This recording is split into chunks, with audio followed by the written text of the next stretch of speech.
watching this video, and it's not on Cyrax and Flyrax's channel, please tell a member of staff. We reserve the right to instruct our lawyers to insist on the death penalty for copyright infringement.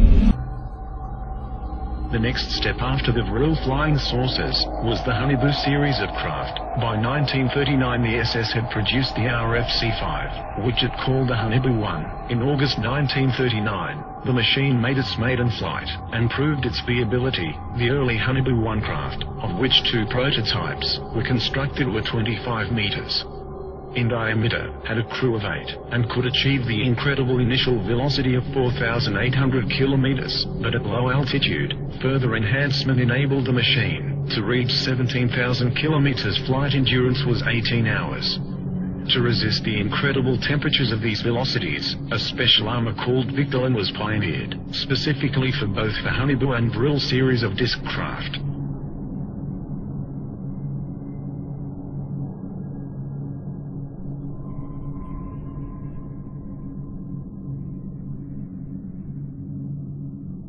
The Honeyboo 1 had a double hull of Victolan. The early models also attempted to test out a rather large experimental gun installation, the twin 60mm KSK strong ray cannon. It has been suggested that the ray from this weapon made it a laser, but it was not. It could transmit a powerful energy burst suitable to pierce up to 4 in of enemy armor.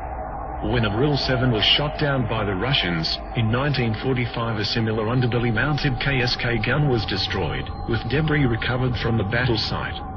The heavy gun installation, however, badly destabilized the disc, and in subsequent Honeyboo models lighter MG and MK cannon was supposedly installed. The Honeyboo 1 first flew in 1939 and both prototypes made 52 test flights.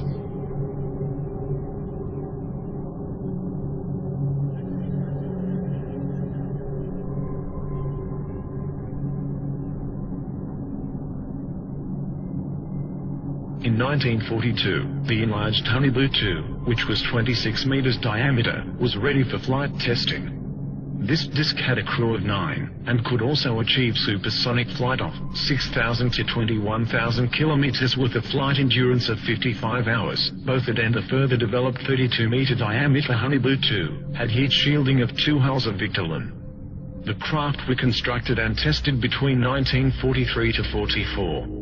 The craft made 106 test flights. By the end of 1940, the Honeyboo 2 had entered service as a reconnaissance aircraft, and there is certainly photographic evidence to support this. For example, one was caught on camera near Antarctica in 1940. The design of the Honeyboo 2 should be noted for future reference. Whatever their exact nature, it appears confirmed that a range of alternative design aircraft were by now on the drawing board, or hovering above the ground. Some of these designs proved worked, and successes were being reported. On 17 April 1945,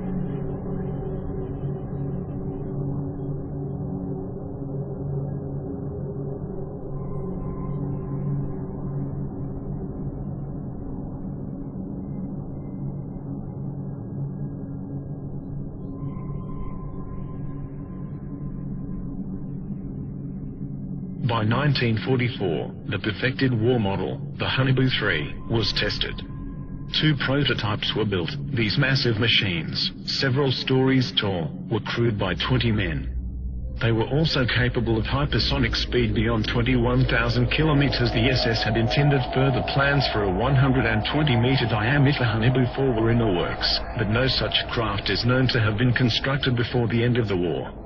However, these new technologies were coming online too late, for the war was already being lost and won. Within months the Allies and Russians had poured into Central Europe. Hitler was thought dead and the war apparently over, and as soon as the war was over, ghost rockets started appearing over Scandinavia, and within 2 years flying saucers were being reported wholesale over mainland United States. It was no coincidence.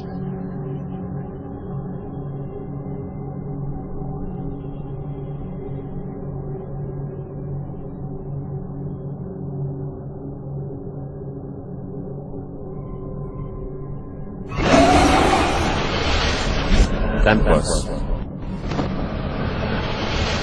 Templos. Templos. Templos.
Tallyquan, Tallyquan, Tallyquan, Tallyquan, Tallyquan, Tallyquan, Tallyquan, Tallyquan, Tallyquan.